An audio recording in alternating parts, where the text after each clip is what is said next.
अर्श की अक्ल दंग है, अर्श की अक्ल दंग है, चरखे में आसमान है, जाने मुराद अब किधर हाय तेरा मकाम है। अर्श पे ताज़ा छेड़छाड़, फर्श पे तुरफा धूमधाम, कान जिधर लगाइए तेरी ही दास्तान है, कान जिधर लगाइए तेरी ही दास्तान है। खौफ ना रख रज़ा ज़रा, तू है अब्द मुस्तफ़ा, तेरे लिए अमान है, तेरे लिए अमान है। हज़रात मोहतरम, कुरान मुक़द्दसा की एक आयत करीमा की तिलावत करने का शर्फ़ हासिल किया। अल्लाह रब्बुल इज़्ज़त इरशाद फरमाता है, अल्लाह के वलियों को ना किसी चीज़ का खौफ होता है और ना किसी चीज़ का गम होता है। अल्लाह के वलियों को, अल्लाह के वली है कौन? विलायत कहते किसे हैं? मैं कहा करता हूँ कि देखिए हज़रात, नबूवत का दरवाज़ा बंद हो चुका है। मेरे सरकार इरशाद फरमाते हैं, अना ख़ातमुन नबिय्यीन ला नबी अबादी, मैं आखिरी पैगंबर हूँ, मेरे बाद कोई नबी नहीं है, क़यामत तक कोई नबी नहीं आएगा। लेकिन विलायत का दरवाज़ा अब भी खुला हुआ है। वली आज भी पैदा हो सकते हैं, वली आज भी पैदा होते हैं, मगर शर्त यह है कि जब माँ बाप पाकबाज होते हैं फिर घर में विलायत का सरदार पैदा होता है, वली पैदा होता है। तो विलायत का दरवाज़ा अब भी खुला हुआ है, वली पैदा हो सकता है। विलायत की किस्में हुआ करती है। बाज़ हज़रात ने बहुत से विलायत की किस्में, किसी ने कहा 3 विलायत की किस्में हैं, किसी ने 2 कहा, किसी ने 5 का, सब ने अपने अपने से तफसीर किया है। बाज़ फरमाते कि विलायत 3 किस्म की होती है। एक वो वली होता है जो अपनी मेहनतों मुशक्क़त से वली बन जाए, यानी अपनी इबादतों रियाज़त से इतना इबादत करे, इतना रियाज़त करे कि परवरदिगार राज़ी हो जाए और उसको विलायत के मनसब पर फाइज कर दे, या कोई अदा पसंद आ जाए, विलायत की ताजदारी अता हो जाए। जैसे कि आपने नाम सुना होगा, हज़रत बिश्र हाफ़ी का नाम आपने सुना होगा। हज़रत बिश्र हाफ़ी रहमतुल्लाहि ताला अलैह अपने ज़माने में बहुत बड़े शराब के व्यापारी थे, शराब बेचा करते थे, शराब खाने में जुआबाजी करते थे, जुआ खेलते थे। एक दिन नशे की हालत में घर जा रहे थे ना, तो रास्ते में देखा एक बिस्मिल्लाह का टुकड़ा गिरा हुआ है, किसी कागज़ पर बिस्मिल्लाहिर्रहमानिर्रहीम लिखा हुआ गिरा हुआ है। हज़रत बिश्र हाफ़ी रहमतुल्लाह अलैह उस टुकड़े को उठाते हैं, नशे की हालत में है, फरमाती ये तेरा मकाम नहीं है जहाँ तू गिरा हुआ है। घर पहुँचा, उस कागज़ के टुकड़े को अच्छी तरह से साफ़ किया, खुशबू लगाया, ऊपर ताक में रख दिया, कहा वो मकाम तेरा नहीं था जहाँ तू गिरा हुआ था, तेरा मकाम तो यहाँ है जहाँ मैंने रखा है। चला गया, सुबह का वक्त था, अपने शराब के अड्डे में गया, जुआ खेल रहा है। दरवाजे पे दस्तक हुई और दस्तक देने वाला क्या है कि खबर दे दो कि बिश्र हाफ़ी को अल्लाह का पैगाम आया हुआ है। हज़रत बिश्र हाफ़ी ने जब इतना सुना तो नंगे पांव दौड़ लगाए, दरवाजे पर दौड़ लगाए, और अल्लाह ने फिर उसको किस मकाम पर फाइज कर दिया। हाफ़ी के माने नंगे पैर वाला। जब से अल्लाह का पैगाम आया, हज़रत बिश्र हाफ़ी ने फिर चप्पल नहीं पहना, इसीलिए आपका नाम बिश्र हाफ़ी कहते हैं, नंगे पैर वाला। कभी आपने चप्पल नहीं पहना। अल्लाह ने उस मकाम पर फाइज किया कि हज़रत बिश्र हाफ़ी जिस रास्ते से चलते थे ना, जानवर उस रास्ते में पाखाना पेशाब नहीं किया करता था। 50 रुपये अभी दे देना। बिश्र हाफ़ी रहमतुल्लाहि ताला अलैह फिर कभी चप्पल नहीं पहने, हमेशा उसी तरह रहे। जानवर रास्ते में पाखाना पेशाब करना छोड़ दिया। हालत ये हो गई, हज़रत बिश्र हाफ़ी रहमतुल्लाह, एक मरतबा जानवर ने रास्ते में पाखाना पेशाब किया तो किसी ने कहा आज बिश्र हाफ़ी का इंतकाल हो चुका है। अल्लाह ने इस मकाम पर फाइज किया। ये एक मामलात होता है कि किसी की निगाह पर जाए या अपने मेहनत और मुशक्क़त से अल्लाह ने उसको अपने मकाम पर फाइज कर दिया। एक वो होते हैं कि किसी बड़े की नज़र पड़ गई, किसी अल्लाह वाले की नज़र पड़ गई और उसको विलायत का मनसब अता फरमा दिया। आपने सुना हज़रत गौस आज़म के आस्थाने पर, दरवाज़े पर दस्तक हुई, चोर घुसा था जुब्बा चोरी करने के लिए, वाकया आपको मालूम है। दरवाजे पे दस्तक हुई, रात का वक्त है, कहा क्या बात है। दरवाजे गौसे आजम ने दरवाज़ा खोला, क्या बात है। कहा कि फना जगह के अब्दाल का इंतकाल हो चुका है, कुतुब का इंतकाल हो चुका है, आप मुकर्रर कर दीजिए। कहा सुबह किसी को मुकर्रर कर दूंगा। कहा सुबह तक अगर वो इलाका हलाक हो गया तो फिर। तो गौसे आजम को जलाल आया, फरमाते कि फना दरवाजे के पीछे एक शख्स, एक अब्दाल छुपा हुआ है, उसको ले जा, वही तेरा अब्दाल है। गया था चोरी करने के लिए, लेकिन गौसे आजम की निगाह विलायत ने उसको अब्दाल बनाकर भेजा। तो ये होता है एक विलायत, जो किसी अल्लाह वाले की नज़र पड़ गई और उसको विलायत का मनसब अता कर दिया। और एक विलायत उसको कहते हैं जो माँ बाप भी वली है, दादा भी वली है, ख़ानदान वली है, उसके ज़रिए से पैदा हुआ वो भी अल्लाह का वली पैदा होता है। गौसे आज़म के माँ बाप अल्लाह के वली। उसी तरह एक ज़ाते बाबरकत जिसका मैंने ज़िक्र छेड़ा है, जो इस हफ्ते में जिनका उर्से पाक है, जिसको दुनिया हज़रत महबूब बारी सिराजुद्दीन हज़रत शाह आलम रहमतुल्लाहि ताला अलैह की ज़ाते बाबरकत है। आप बखूबी जानते हैं अहमदाबाद की सरज़मीन पर आपका मज़ार अक़दस मौजूद है। हज़रत शाह आलम रहमतुल्लाहि ताला अलैह आपको महबूब बारी कहा जाता है। महबूब बनना कोई आसान काम नहीं है। एक महबूब है जिसको दुनिया महबूब इलाही हज़रत ख्वाजा निज़ामुद्दीन कहती है। हज़रत ख्वाजा निज़ामुद्दीन रहमतुल्लाहि ताला अलैह, उनके पीरो मुर्शिद हज़रत बाबा फरीदुद्दीन गंज शकर रहमतुल्लाहि ताला अलैह एक दिन मूड में है, जलाल में है, अर्ज़ करते हैं कि मेरे मुरीद ये बता, मुहिब बनोगे कि महबूब बनोगे? मुहिब बनोगे कि महबूब बनोगे? महबूब बनना कोई आसान काम नहीं है। तो माँ का वफादार था, कहा जा अम्मी जान से पूछ के आता हूँ, मेरी माँ जो कहेगी मैं वही बनूंगा। हज़रत महबूब निज़ामुद्दीन महबूब इलाही घर के लिए रवाना हुए। पीर साहब के साथ रहते थे, रवाना हुए। रास्ते में एक कुटिया थी, एक झोपड़ी थी, वहाँ एक अल्लाह वाला बैठा हुआ था। बुलाया कि निज़ामुद्दीन महबूब बनोगे कि मुहिब बनोगे? वो भी उसी तरह कहा कि ये सवाल तो मेरे और मेरे मुर्शिद के दरमियान हुआ था, ये तो मेरे दिल की कैफियत को बताते हैं। तो कहा हुजूर आप ही बता दीजिए कि मुहिब बना जाए कि महबूब बना जाए। फरमाते नहीं नहीं, पहले तो माँ से पूछ के आना, अगर माँ बता दे तो ठीक है, नहीं तो कल मेरे पास आना। माँ बताए तो ठीक है, नहीं तो कल मेरे पास आना। हज़रत महबूब सुभानी हज़रत ख्वाजा निज़ामुद्दीन घर गए। घर जाने के बाद माँ से कहा, माँ ने कहा बेटा क्यों आए हो? कहा आज मेरे पीर ने ऐसा सवाल किया है जिसके जवाब के लिए मैं आपके पास आया हूँ, और रास्ते में मेरे साथ ऐसा मामला भी हो गया।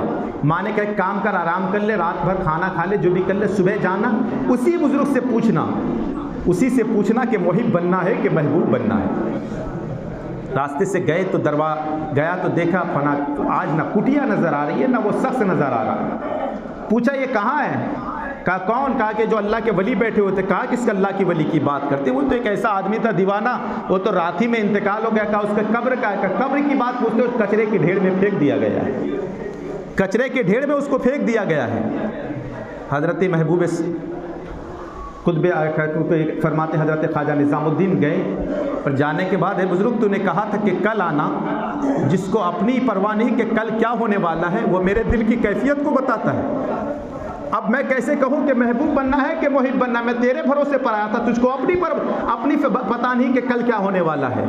फ़ौरन वो बुज़ुर्ग उठ के बैठ जाते हैं और अर्ज़ करते हैं मुहिब बनोगे तो ये हाल होगा, अगर महबूब बनोगे तो तेरे आस्ताने पर भी मेले लगा रहेंगे, महबूब बनोगे तो तेरे दरवाजे पर भी लाखों की भीड़ जमा होगी। अल्लाह तुम महबूब बनना कोई आसान नहीं है। और एक महबूब जिसको दुनिया महबूब सुबहानी कहती है, गौसे समदानी कहती है, जिसको दुनिया गौसे आजम शाह जीला शाह बगदाद गौसे आजम कहती है, उसको भी महबूब कहते हैं। एक ख्वाजा निज़ामुद्दीन महबूब इलाही कहती है, और एक महबूब है जिसको दुनिया महबूब बारी हज़रत शाह आलम रहमतुल्लाह अलैह की ज़ात है। हज़रत शाह आलम रहमतुल्लाह अलैह कोई मामूली ज़ात नहीं है। अहमदाबाद की सरज़मीन पर लाखों की भीड़ इकट्ठा होती है, जिनकी आस्ताने पर फरमाते हैं कि आपके वालिद गिरामी बहुत बड़े पाए की हस्ती है, जिसको दुनिया हज़रत क़ुत्ब आलम बुखारी रहमतुल्लाह ताला अलैह के नाम से जानती है। मैं जब अल्लाह के वलियों का जिक्र करो तो दिल ऐसा लगता है कि बिल्कुल कैफियत ये हो कि वाकई में अल्लाह के वलियों के जिक्र से दिल को वो सिला मिलता है कि गोया परवरदिगार हमारे ऊपर रहम व करम की बारिश अता फरमाता है। हज़रत क़ुत्ब आलम बुखारी रहमतुल्लाह अलैह अल्लाह के जलीलुल क़द्र औलिया में से हैं, और उनकी करामत तो ये है कि आज भी अहमदाबाद की सरज़मीन पर वो चीज़ मौजूद है कि हज़रत क़ुत्ब आलम बुखारी रहमतुल्लाह अलैह फ़जर की नमाज के वक्त निकले। फ़जर की नमाज के वक्त एक जगह है जिसको काकड़िया तालाब कहता है, आज भी मौजूद है वहाँ पे तालाब। तो निकले तो उस काकड़िया की जगह से निकले तो रात का वक्त था, फ़जर का वक्त था, अंधेरा था, पैर में ठोकर लगी। अब ठोकर लगी तो आपके मुंह से निकला, न जाने पत्थर है, कंकर है, चांदी है, सोना है, लुहा है, पीतल है, तांबा है, न जाने क्या है। ये ज़बान से निकला उस बड़े पत्थर को, आलिम है कि जो आपकी ज़बान से निकला हर चीज़ उसके अंदर मौजूद है, हर चीज़ उसके अंदर मौजूद है। और आज भी वो पत्थर आपके आस्ताने के करीब मौजूद है, जिसको विदेश वालों ने आधा काट के भी लेके गया पता करने के लिए कि वाकई में इसके अंदर है क्या। देखा जितनी चीज़ें आपकी ज़बान से निकली थी हर चीज़ उसके अंदर मौजूद है। और आखिरी जुमला यह था कि इसमें पत्थर है, कंकर है, तांबा है, लुहा है, न जाने क्या है। तो चेक करने वालों ने भी यही कहा कि आखिरी जुमला था न जाने क्या है। आज तक उसकी मशीन तक पता नहीं लगा पाया। तो आज जो मशीनरी जहाँ तक फेल हो जाती है, अल्लाह के वलियों की करामत वहीं से शुरू हुआ करती है, वहीं से अल्लाह के वलियों की करामतें शुरू हुआ करती है। ये वो ज़ात है हिंदुस्तान की सरज़मीन पर जो 800 हिजरी में हिंदुस्तान में पैदा हुए, हिंदुस्तान में बसे, लेकिन जिनकी विलायत और जिनकी हुकूमत हिंदुस्तान की सरजमीन पर चलती है, जिसको दुनिया ख्वाजा खाजगान कहती है, फ़ख्र हिंदुस्तान कहती है, सुल्तानुल हिंद कहती है, इनका हाल ये है कि इनकी ज़बान से जो निकल जाए वो हुआ करती है। तो जब इनके गदा भर देते हैं शाहाने ज़माना की झोली, मोहताज का जब ये आलम है फिर मुख्तार का आलम क्या होगा। तुम जब इनकी बात करते हो, इनकी करामत का ये आलम है, तो फिर ख्वाजा खाजगान की करामत का आलम क्या हुआ। फिर ख्वाजा खाजगान चाहे तो अपनी निगाहों से कितनी हुकूमतों को बदल सकता है, कितनी सल्तनतों को बदल सकता है, क्योंकि उसको हिंदुस्तान का राजा किसी और ने नहीं, मेरे मुस्तफ़ा ने बनाकर भेजा है। हज़रत शाह आलम रहमतुल्लाह अलैह, उनके वालिद हज़रत क़ुत्ब आलम बुखारी, एक दिन औलिया की महफिल है, और औलिया की महफिल वो होती, कितनी रूहानी महफिलें हुआ करती है। उस रूहानी महफिल में जलवागर है, बड़े बड़े कुतुब अब्दाल तशरीफ़ फरमा है, मेरे सरकार तशरीफ़ फरमा है, सबके पास एक बच्चा मौजूद है, लेकिन हज़रत क़ुत्ब आलम रहमतुल्लाह अलैह के पास कोई बच्चा नहीं है। मेरे सरकार ने फरमाया क़ुत्ब आलम बच्चे की तलब है, एक खुरमा अता किया, क़ुत्ब आलम से फरमाया कि इसको खा ले। हज़रत क़ुत्ब आलम रहमतुल्लाह अलैह ने उस खुरमे को खाया। फरमाते हैं कि उसी दिन आपकी ज़ौजा हामिला हुई और 9 महीने के बाद एक लड़का पैदा हुआ, कोई मामूली ज़ात नहीं, जिसको दुनिया हज़रत सिराजुद्दीन शाह आलम रहमतुल्लाह अलैह की ज़ात बाबरकत है। अल्लाह का ज़िक्र करो, ज़िक्रुल्लाह ज़रूरी है, अल्लाह के ज़िक्र। अल्लाह के वलियों को अल्लाह ने यही तो चीज़ दिया कि अल्लाह का ज़िक्र करते हैं। आपकी वालिदा माजिदा बीबी आमिना रहमतुल्लाह ताला अलैह, ये कौन है? हज़रत क़ुत्ब आलम बुखारी शाह आलम बुखारी रहमतुल्लाह अलैह की वालिदा है। और अहमदाबाद की सरज़मीन में ओमरा यानी बड़े बड़े रईस की बेटी, बड़े रईस की बेटी है। लेकिन हाल यह है इनका कि कभी तहज्जुद की नमाज भी कज़ा नहीं है, कभी तहज्जुद की नमाज भी कज़ा नहीं करती। और आज हमारा हाल क्या है? हम खुद नमाज नहीं पढ़ती, हमारी माँ बहनें नमाज नहीं पढ़ेंगी, हम नमाज पढ़ेंगे तो फिर अपने घर वालों को नमाज की नसीहत करेंगे, फिर हमारे घर में वली पैदा होगा। जब हम खुद नमाज नहीं पढ़ेंगे, हमारे घर में हमारी माँ बहनें नमाज नहीं पढ़ेंगी, तो फिर हमारे घर में वली कैसे पैदा हो सकता है?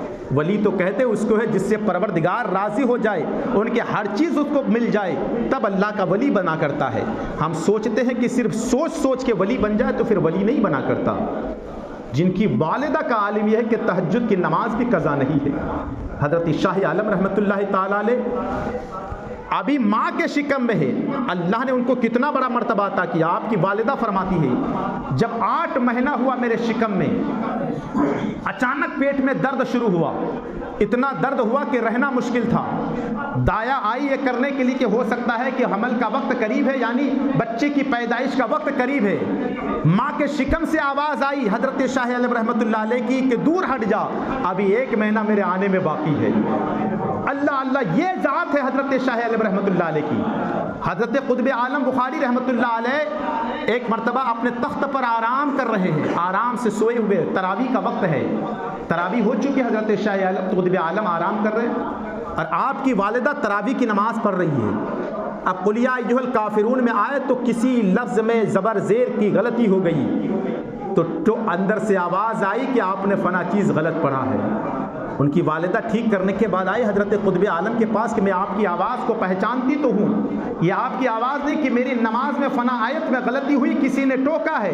हज़रत क़ुत्ब आलम मुस्कुराए, कोई और ने आपके शिकम में जो लड़का है उसी ने आपकी रहनुमाई फरमाई है। पता ये चला अल्लाह के वली ये हाल हुआ करता है। और हज़रत शाह आलम बुखारी महबूब बारी जो मादर ज़ात वली है, माँ भी वलिया है, बाप भी अल्लाह का वली है। जब ऐसे घर में पैदा होता है फिर शहनशाह विलायत गुजरात क्यों ना आता हो। जानते हो उस वक्त किसका, जो अहमदाबाद की सरजमीन पर जिसके नाम से अहमदाबाद का नाम अहमदाबाद रखा गया, हज़रत अहमद शाह बादशाह रहमतुल्लाह ताला अलैह, जिनके नाम से अहमदाबाद की सरजमीन को नाम रखा गया। आपके मज़ार अक़दस शाही मस्जिद के करीब में मौजूद है, आप गए होंगे तो देखे होंगे।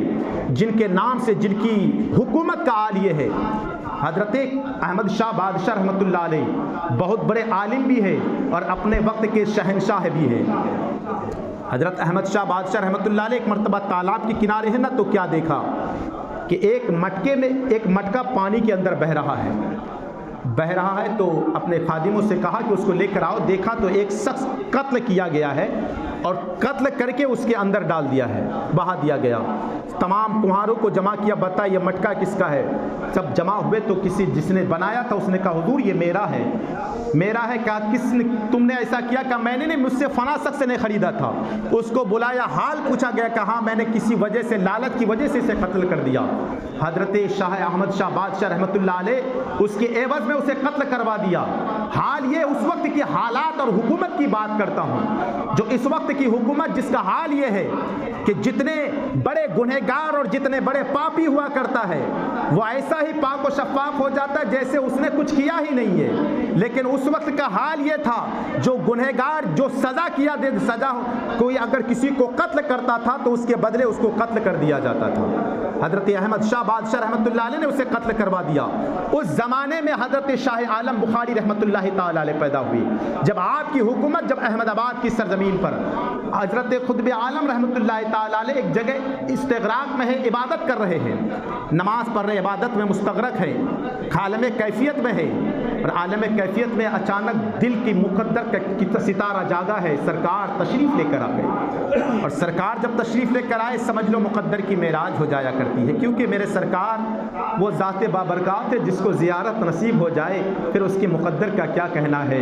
मेरे सरकार तशरीफ़ लेकर आए, अर्ज़ करते क़ुत्ब आलम तेरे घर में एक लड़का पैदा हुआ है, वो मेरा मानने वाला है, मेरा जानशीन है, और हाल ये है कि तुम उसकी इज़्ज़त किया करना। अपना खिरका भी अता कर दिया। फरमाते हज़रत क़ुत्ब आलम का जब इस्तिग़राक़ का आलम खता हुआ, देखा पूरा कमरा, पूरा हुजरा रोशन है, मुनव्वर और मुजल्ला है, सरकार के आने की खुशबू फैली हुई है। खिरके को लिया गया, अपने लाल को सीने से लगाया, दाएं कान में आज़ान पढ़ी, बाएं कान में तकबीर पढ़ी और सरकार के खिरका को अता फरमाया। ये मेरा महबूब पैदा हुआ है, महबूब बारी नाम रखा गया हज़रत शाह आलम बुखारी रहमतुल्लाह अलैह का। अल्लाह अल्लाह, आओ मैं तुमको मुख्तसर और तारुफ करा दूँ। हज़रत शाह आलम बुखारी रहमतुल्लाह अलैह 17 साल 9 साल की 9 महीने की मुद्दत में आपने रोज़ा रखा, 9 महीने की मुद्दत में रोज़ा रखा। जब उम्र 9 महीने की थी आपने रोज़ा रखा।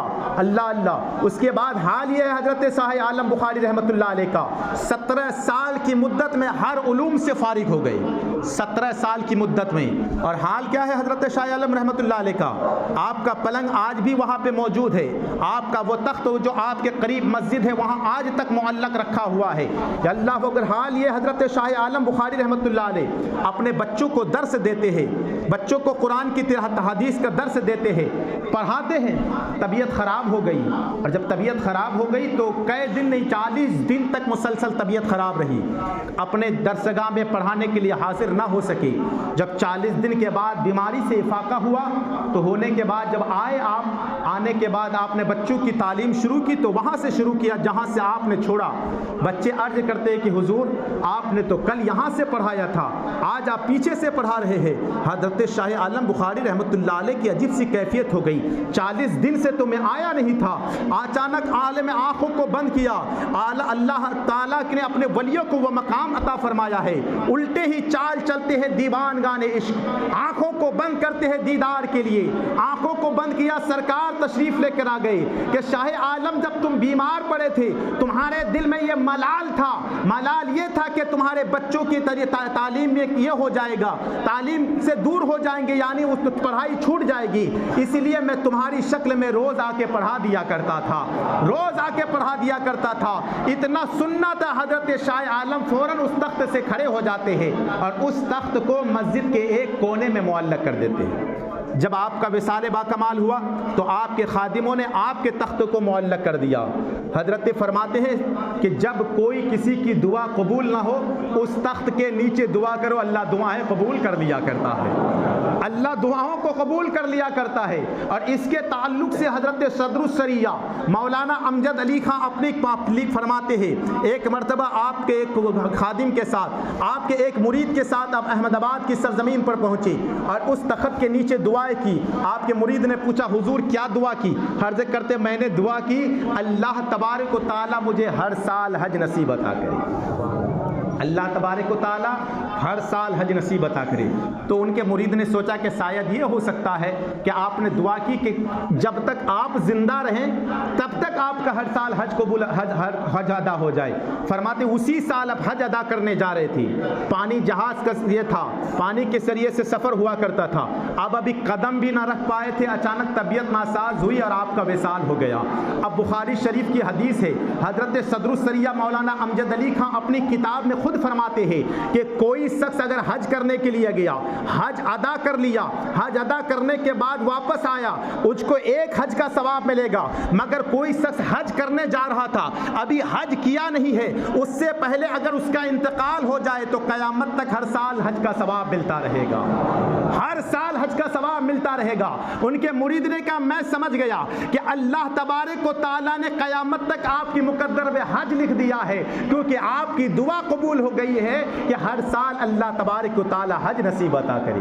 पता ये चला वहाँ जाने के बाद दुआएं कबूल हुआ करती है। हजरात मोहतरम, ये हजरत शाह आलम रहमतुल्लाह ताला अलैहि आखिरी वाक़या सुन लो। मैं इनकी बात करूँ, इन तो बहुत बड़ी ज़ात है, ये अल्लाह के महबूबीन है और रसूलुल्लाह का ख़ानदान है, मैं इनकी बात क्या करूँ। फरमाते हैं कि एक मरतबा हजरत क़ुतब आलम बुखारी रहमतुल्लाह ताला अलैहि मक्का की सरजमीन पर है और मक्का की सरजमीन पर एक गली में एक शख्स निदा लगा रहा है, भूख की शिद्दत है, ऐ अल्लाह वालों कोई खाना खिला दो, कोई मुझे मुझे भूख की शिद्दत लगी है। हजरत क़ुतब आलम रहमतुल्लाह अलैहि, इन लोगों का हाल ये हुआ करता था, ये पल में मक्के में रहा करते थे, पल में घर में रहा करते थे। जब इतना सुना ना तो कहा ठीक है मैं अभी खाना भेजवा रहा हूँ। फौरन आप घर आए, घर अहमदाबाद की सरजमीन पे है, और फरमाते हैं कि आप अपनी खादिमा से कहा, ओ खादिमा जल्दी से खाना तैयार करो। अल्लाह, वो खादिमा कोई मामूली थे नहीं थी। खादिमा ने कहा अच्छा आपको फना जो मक्के की गली में खाना सदा लगा रहा है, आप उसको खाना भिजवा रहे हैं। हुजूर कहा कि हजरत क़ुतब आलम फरमाते हैं कि तुझे कैसे पता चला? कहा हुजूर अगर अर्ज कर दो तो मैं खाना भी वहाँ तक पहुँचा दूँ, अगर आप इजाज़त दे दे तो मैं खाना भी वहाँ पहुँचा दूँ। इजाज़त मिल गई, खाना पकाया, रोटी तैयार हो गई। खादिमा ने हाथ बढ़ाया, मक्के की गली में उस निदा लगाने वाले को रोटी पहुँचा दी। अभी उसकी रोटी तैयार न, अभी वो खाना खा के अब रोटी ख़त्म भी ना हुआ था। दूसरी मरतबा हाथ बढ़ाया, रोटी पहुँच गई। तीसरी मरतबा 5 रोटी उसको खिला दिया और खिलाने के बाद हजरत क़ुतब आलम ने फरमाया था जब खाना दे दो तो उसके बाद मेरे पास आना। आने के बाद क़ुतब आलम ने फरमाया अच्छा ये बता तुझे ये मकाम मिला कैसे, तुझे ये मर्तबा मिला कैसे? फरमाते कि हुजूर एक मरतबा आपने कहा था आपके मंजरे बेटे हजरत सिराजुद्दीन मोहम्मद रहमतुल्लाह ताला अलैहि, जिनको दुनिया शाह आलम रहमतुल्लाह अलैहि, एक मरतबा आपने कहा था कि इसका कुर्ता गंदा हो चुका है, इसको धो दो। मैं धोने के लिए गया, उसको कपड़े को भिगाया, भिगाने के बाद अच्छी तरह से साफ किया। मैंने कहा ये कपड़ा जो है एक आले रसूल का है, ये सैयद ज़ादे का है, क्यों इसके पानी को मैं नाले में बहाऊं? इसीलिए मैंने उस पानी को पी लिया था और जब पिया था तो ये आलम था कि तमाम हिजाबात मेरी निगाहों से उठ गया। तो मुझे कह लेने दो, जिनके खादिमा अगर उनके कुर्ते का धोवन पी ले तो उनके उनके निगाहों से हिजाबात हट जाते हैं। जो मोहम्मद का वारिस बनकर आया हो, जो मुस्तफ़ा का वारिस बनकर आया हो, जो महबूब बारी बनकर आया हो, बताओ उनकी विलायत का आलम क्या होगा, उनकी विलायत का आलम क्या होगा। तो हजरात मोहतरम, ये ज़ात अल्लाह वालों की है और अल्लाह वालों की ज़ात कोई मामूली नहीं हुआ करती। तो ये वो ज़ात है जिसको मेरे सरकार की विरासत अता हुई है। बता, ये ज़ात का आलम ये है तो फिर ख्वाजा गरीब नवाज़ की ज़िंदगी का आलम क्या हो, ख्वाजा गरीब नवाज़ की करामत का आलम क्या हुआ होगा। हजरात मोहतरम, आज जो लोग ख्वाजा गरीब नवाज़ के मज़ारात का जायज़ा लेते हैं, कुछ सर्वे के नाम पर, कुछ करने के नाम पर, मैं कहा मेरे ख्वाजा अब तक जलाल में नहीं है, क्योंकि वह हिंदुस्तान के बादशाह है और जो हिंदुस्तान का बादशाह होता है उसको हर एक की परवाह रहा करता है। मेरे मुस्तफ़ा जाने रहमत सल्लल्लाहु ताला अलैहि वसल्लम जब नबी बनकर तशरीफ़ लेकर आए ना, तो सिर्फ अपनी नहीं बल्कि जब रहमतुल लिल आलमीन बनकर आए तो सबके लिए रहमत बनकर आए, तो फिर सबकी परवाह थी। काफिर के हक में भी फैसला सही है, बराबर है, मुस्लिम के हक में भी फैसला बराबर है। इसी तरह ख्वाजा गरीब नवाज हिंदुस्तान के बादशाह बनकर आए तो बादशाह का हाल ये है कि रियाया चाहे मानने वाला हो ना मानने वाला हो, रियाया मेरा अपना हो या बेगाना हो, मैं तो बादशाह हूँ, सबकी फिक्र किया करो। लेकिन जिस दिन बादशाह को जलाल आ गया, ना तुम्हारा तख्त रहेगा ना ताज रहेगा, क्योंकि हुकूमत उसकी कल भी थी, आज भी है और सुबह क़यामत तक रहेगी। ख्वाजा हिंद वो दरबार है आला तेरा, कभी महरूम